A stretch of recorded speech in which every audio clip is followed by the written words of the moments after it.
Baik, kita lanjutkan Abdul Razak. Silakan diaktifkan mic-nya. Ya, Pak.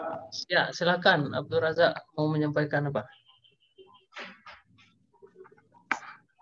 Halo, Pak. Ya, silakan Abdul Razak. Baik, saya akan menjelaskan tentang keadaan Islam sebelum periode modern. Itu keadaan Islam sebelum penjajahan datang. Yaitu jatuhnya badat ke tangan Mongol, jatuhnya badat ke tangan Mongol akibatkan kemunduran Islam, juga kemunduran Bani Abbasiyah. Di sini menyebabkan kemunduran terhadap Islam karena dimanfaatkan oleh bangsa Barat untuk menguasai daerah-daerah dan beberapa wilayah Islam. Kelemahan Islam pada saat itu terletak pada sosial, kebudayaan dan agama, di mana pada saat itu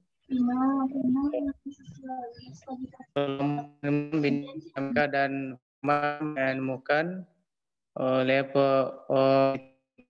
jadi umur itu dan harapan sehingga mereka berhasil menguasai benua Amerika dan Hindia, dan mereka bangsa Barat mengalami kemajuan di bidang ekonomi dan peradaban. Di sini dapat kita lihat kelemahan Islam pada saat itu terlihat pada sosial, hidup sosial, ekonomi dan politik. Selanjutnya pasti Barat terhadap Islam yaitu adanya dapat kita lihat pada saat mereka datang ke dunia timur yaitu dalam perdagangan dan mencari rempah-rempah. Di sini mereka mendapatkan keuntungan yang besar sehingga terangsang untuk menguasai dan berambisi menguasai wilayah Islam. Di sini mereka juga memiliki semboyan yaitu misioneri, yaitu untuk mencari keuntungan, misioneri yaitu untuk menyebarkan agama Islam, dan militeri yaitu untuk menebar luaskan wilayah militer. Dan juga ada semboyan mereka seperti goal yaitu mencari keuntungan, glory mencari kejayaan, dan gospel untuk menyebarkan agama Islam. Dan juga ada rekon uista yaitu semangat mereka dalam melakukan balas dendam terhadap wilayah-wilayah yang melakukan penjajahan sebelumnya terhadap mereka. Selanjutnya wilayah yang berhasil dikuasai oleh bangsa Barat yaitu Kerajaan Melaka jatuh ke tangan Portugis pada tahun 1511 Masehi, dan Indonesia jatuh ke tangan Belanda pada tahun 1602 Masehi. Selanjutnya Mesir dikuasai oleh Perancis pada tahun 1857 sampai 1802. Aljazair jatuh ke tangan Inggris pada tahun 1802, dan Kerajaan Mughal atau India jatuh ke tangan Inggris pada tahun 1857. Daerah Bukhara dan Samarkand jatuh ke tangan Perancis pada tahun 1831 sampai 1830 sampai 1831. Dan Oke, Abdul Razak, cukup dulu. coba Kita ke Rihan Mitia. Ada? Rihan Mitia ada? Oh, belum ya. Kita lanjut ke Nur Azizah.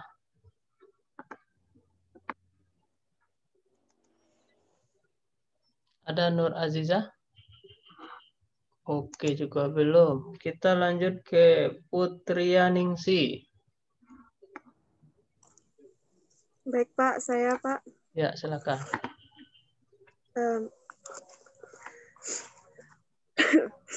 Baiklah, di sini saya akan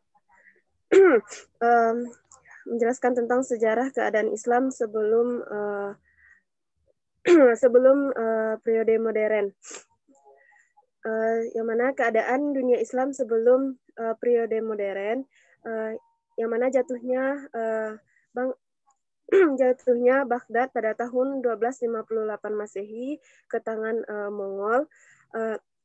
Ke tangan Mongol biasanya ke tangan Mongol bukan saja mengakhiri sistem kekhalifahan Abbasiyah, tetapi juga merupakan awal kemunduran politik dan pengembangan peradaban Islam.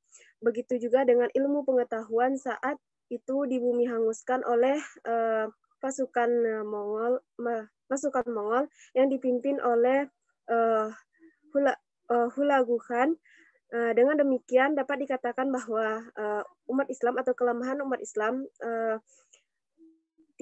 Islam terletak pada politik, ilmu pengetahuan dan ekonomi, dan tidak adanya sumber pemersatu dunia Islam. Kelemahan ini dimanfaatkan oleh negara Barat untuk menjajah negara Timur yang mayoritas Islam. Selanjutnya, motivasi dan tujuan bangsa Barat menjajah negara Islam, yaitu motivasi politik, ekonomi, dan agama yang dikenal dengan istilah glory, yaitu semangat untuk mencapai keuntungan besar, glory untuk mencapai kejayaan, gospel untuk semangat menyebarkan agama. Selanjutnya wilayah Islam yang dikuasai Barat, yaitu Mesir jatuh ke tangan Napoleon Bonaparte Prancis pada tahun 1789 sampai 1802. Oman dan Qatar ke tangan Inggris pada tahun 1802. Aljazair jatuh ke tangan Prancis pada tahun 1830 sampai 1857 Masehi, dan Tunisia dikuasai Prancis pada tahun 1881 sampai 1883. Mesir dikuasai Inggris pada tahun 1882. Selanjutnya, dampak penjajahan Barat di bidang politik dan ekonomi. Di bidang politik, di mana kehancuran politik yang dijajah membuat bangsa yang dijajah harus mempunyai watak untuk mengeruk keuntungan tanpa menghiraukan orang lain, menimbulkan sikap yang menghalalkan segala cara. Pada dampak ekonomi, dengan berkembangnya sistem kapitalisme, kemiskinan akan terus bertambah. Selanjutnya, kesengsaraan umat Islam semakin parah. Islam akan menimbulkan eksploitasi sumber daya alam dan sumber daya manusia secara besar-besaran. Oke, Putri Ningsi. Kita lanjut ke Edmil dulu. Hadir, Pak. Ya, silakan. Sejarah gerakan pembaharuan di dunia Islam, Pak. Yang pertama, pengertian pembaharuan Islam. Kata pembaharuan dikenal dengan istilah modernisasi. Modernisasi adalah upaya yang dilakukan untuk menyesuaikan ajaran agama Islam dengan perkembangan zaman. Sedangkan dalam bahasa Arab, gerakan pembaharuan disebut tajdid. Yang kedua, latar belakang terjadinya pembaharuan di dunia Islam. Karena Islam mengalami kemunduran, sedangkan Barat pada masa itu dianggap telah maju dan modern. Nah, karena kondisi sosial seperti inilah yang menyebabkan kaum muslim merasakan perlu untuk melakukan pembaharuan, yang mendorong timbulnya pembaharuan kebangkitan Islam itu adalah karena pemahaman tauhid telah tercampur dengan tarikat-tarikat Islam. Sifat jumud membuat Islam berhenti berpikir. Yang C, karena umat Islam sedang dalam terpecah belah. Yang nomor 3, Pak. Bentuk-bentuk pembaharuan di dunia Islam. Revalialisme, pramedialisme, yaitu timbulnya sebagai karena atas merosotnya moralitas kaum muslimin.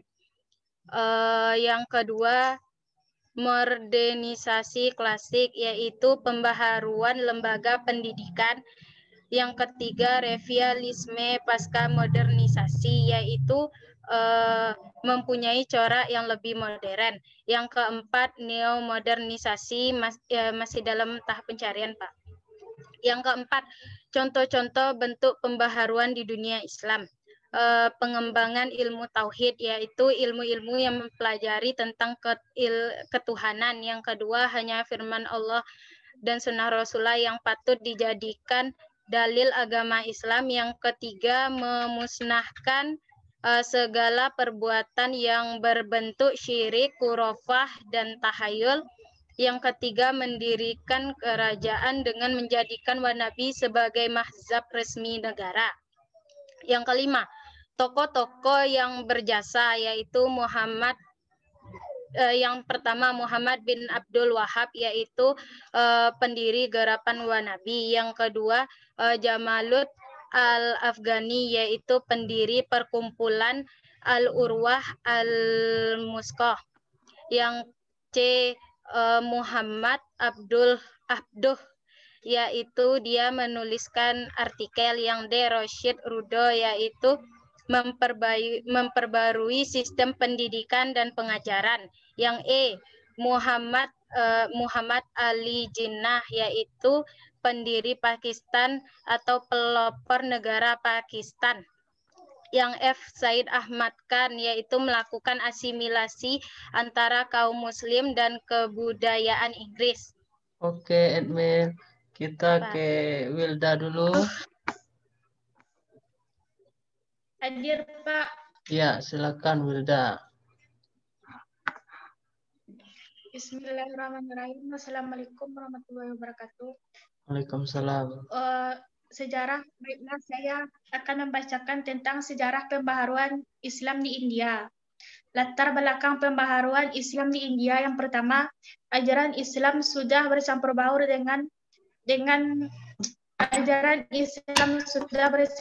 baur dengan praktik dan keagamaan dari Persia. Yang kedua, pintu ijtihad telah tertutup. Yang ketiga, kemajuan kebudayaan dan peradaban Barat telah dapat dilaksanakan oleh orang India, baik orang Islam maupun orang Hindu.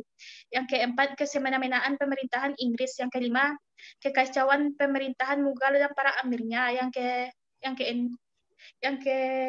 keenam, terjadinya keributan antara orang Hindu dan orang Islam. Yang kedua, pembaharuan yang dilakukan oleh gerakan Mujahidin. Yang pertama, mempelajari bahasa asing bukan boleh saja, tetapi perlu untuk kemajuan umat Islam di India. Yang kedua, yang pertama sekali harus dibersihkan ialah tauhid yang dianut oleh umat Islam di India. Yang ketiga, pembaharuan yang dilakukan oleh Syed Ahmad Khan. Yang pertama, pemahaman mengenai ajaran agama atau Al-Quran. Menurut Syed Ahmad Khan, mukjizat Quran terletak pada maknanya, bukan pada lafaznya. Yang kedua, tentang hadis, yang mengkritik keras tentang hadis yang berkaitan dengan metode klasik. Yang ketiga, pembaharuan yang dilakukan oleh gerakan Aligar. Yang pertama, berusaha untuk menyatukan program pendidikan di kalangan umat Islam di India. Yang kedua, Liga Muslim India tidak boleh bergabung dengan Kongres. Yang kelima, pembaharuan yang dilakukan oleh Al-Jinnah, Muhammad Iqbal, dan Abu Al-Maududi. Yang pertama, Al-Jinnah, pembentukan negara Islam pembentukan negara Islam di rapat tahunan yang diadakan di Lahore pada tahun 1940. Yang kemudian menghasilkan persetujuan bahwa pembentukan negara tersendiri dengan tujuan perjuangan umat Islam di India.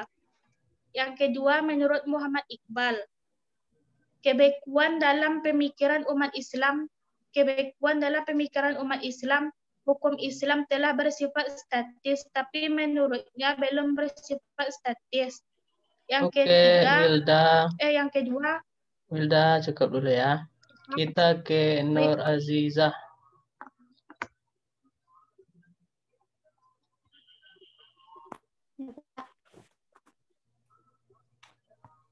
Ya, silakan. Suaranya belum aktif. Waalaikumsalam. Udah, Pak. Ya. Kali ini saya akan menjelaskan tentang sejarah pembaharuan Islam di Jazirah Arab. Yang pertama adalah latar belakang terjadinya pembaharuan di Jazirah Arab. Latar belakangnya dalam 15 tahun terakhir ada wacana dari sekelompok orang bahwasanya Islam itu harus konseptual dan rasional guna mempersiapkan masyarakat Muslim yang untuk pembangunan masyarakat modern. Gerakan ini terjadi atas dua yang pertama karena ada serangan dari luar atau serangan dari negara asing, dan yang kedua karena pengaruh moral dan ibadah yang seringkali dikaitkan dengan kemunduran masyarakat Islam secara menyeluruh. Kemudian gerakan ini juga disebabkan oleh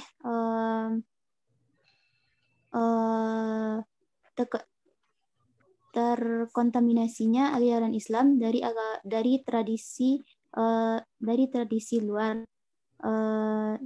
Dan selanjutnya aliran pembaruan masyarakat tersebut dipelopori oleh Muhammad Abdul Wahab, yang mana itu terjadi karena faktor politik, ketidakadilan, dan kemunduran moralitas. Itu terjadi pada abad 18. Dan kemudian pada abad ke-19 ada terjadi penjajahan oleh bangsa Eropa, yang mana ini dilatar belakangi karena mundurnya moralitas, material intelektual dan material.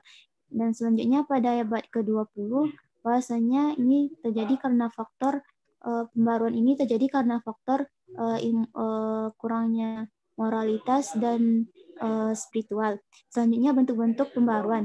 Bentuk-bentuk pembaruan di Jazirah Arab pada saat itu yaitu adanya gerakan Wahabi, yang mana gerakan ini bertujuan untuk memurnikan ajaran tauhid yang sudah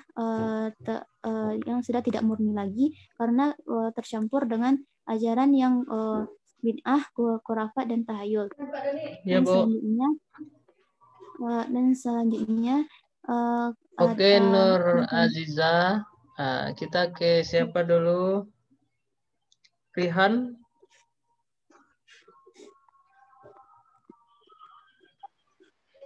Rihan ada? Ya, silakan Rihan. Saya akan menjelaskan materi tentang sejarah Islam sebelum saat kedatangan penjajah. Saat kedatangan penjajah, kondisinya yang pertama yaitu umat Islam mempelajari dan memelihara filsafat Yunani yang sangat dibenci oleh gereja Barat. Yang kedua, umat Muslim mempelajari ilmu sakte. Yang ketiga yaitu adanya penyampaian pidato Paul Urbanus II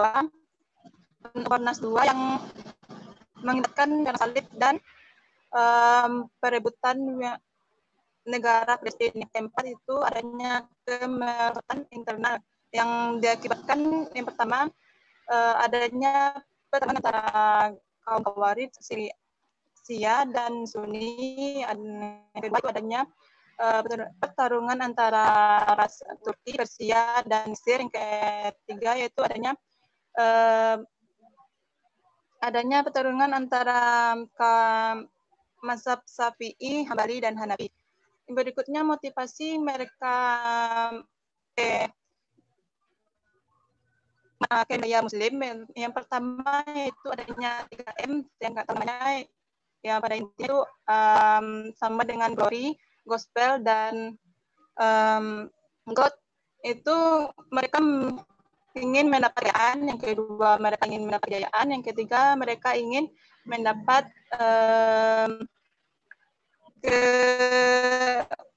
agama Kristen atau agama Kristen kepada Muslim. Tujuan mereka juga memonopoli perdagangan di wilayah yang dijajahnya.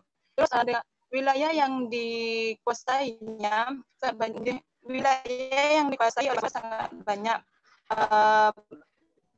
Yang pertama itu Qatar dan Oman yang dikuasai oleh Inggris pada tahun 1820 Masehi. Yang kedua itu Aljazair yang dikuasai oleh Prancis pada tahun 1830 sampai 1857 Masehi. Yang ketiga yaitu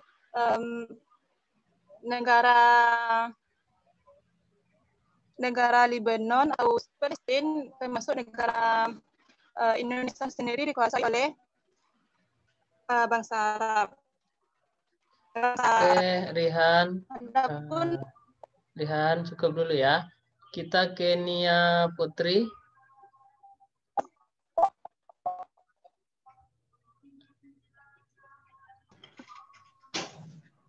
Ya, Pak. Ya, silakan Nia Putri. Yaitu tentang sejarah pergerakan pembaharuan Islam. Yang pertama yaitu pengertiannya. Pembaharuan dapat diartikan sebagai kata pembaharuan berasal dari kata dasar baru yang terdiri dari imbuhan P dan An. Dalam Kamus Bahasa Indonesia, pembaharuan dapat didefinisikan sebagai proses cara pembuatan pembaharuan.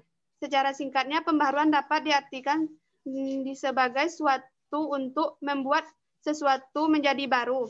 Yang kedua yaitu hal-hal yang melatar belakangi munculnya pembaharuan. Yang pertama dalam tauhid. Dalam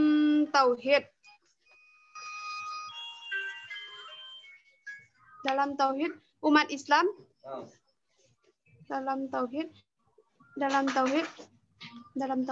yang dianut umat Islam telah bercampur dengan kebiasaan-kebiasaan yang dipengaruhi oleh tarekat dan pemujaan terhadap orang suci dan hal lain.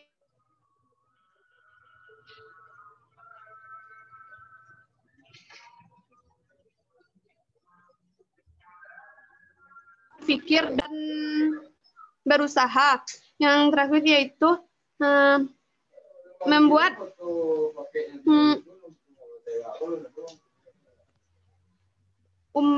yang terakhir itu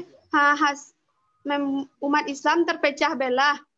Yang selanjutnya yaitu hasil dari kontak umat Islam. Yang selanjutnya yaitu tokoh-tokoh yang berjasa dalam pembaharuan. Yang pertama Muhammad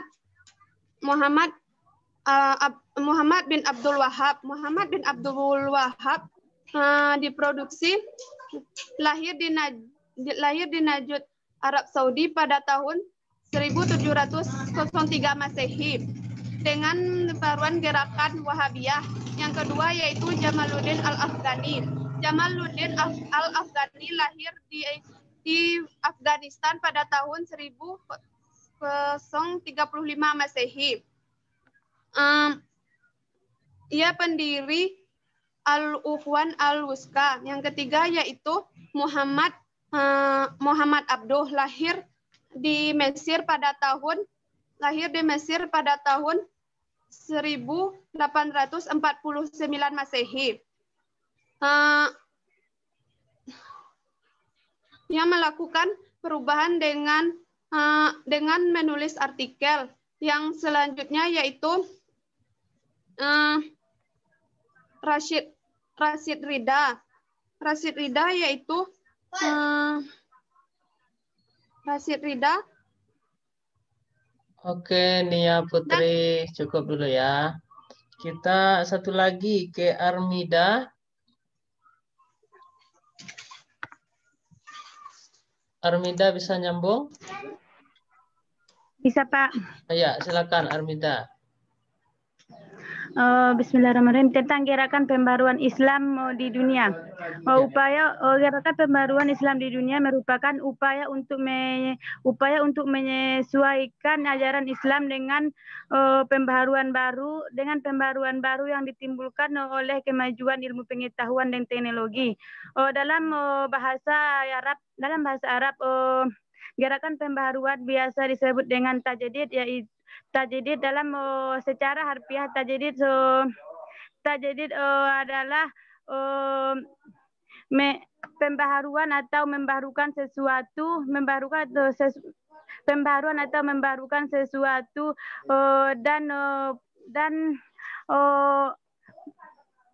dan pelakunya disebut dengan mujaddid.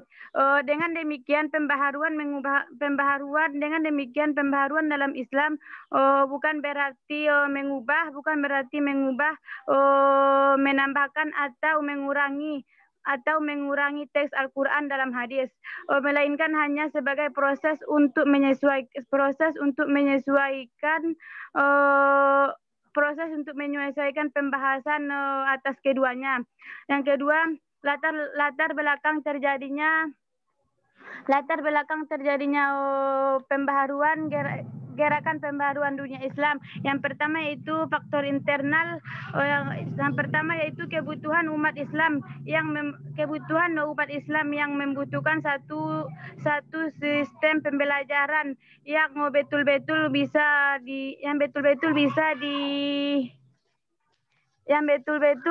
dijadikan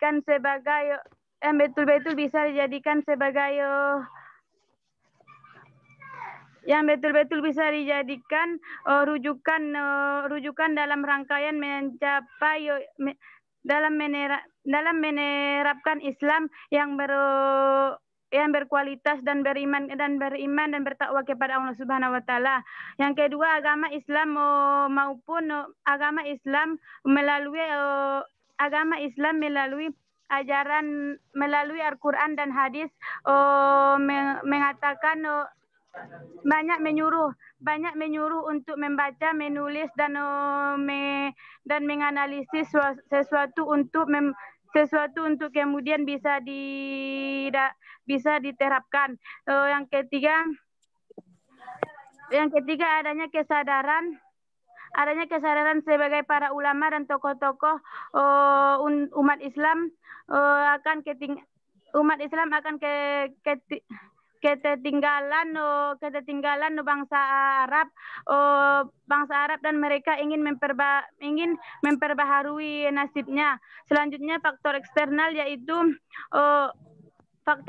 adanya kodrat Islam dan bangsa Arab dan bangsa Barat, terutama setelah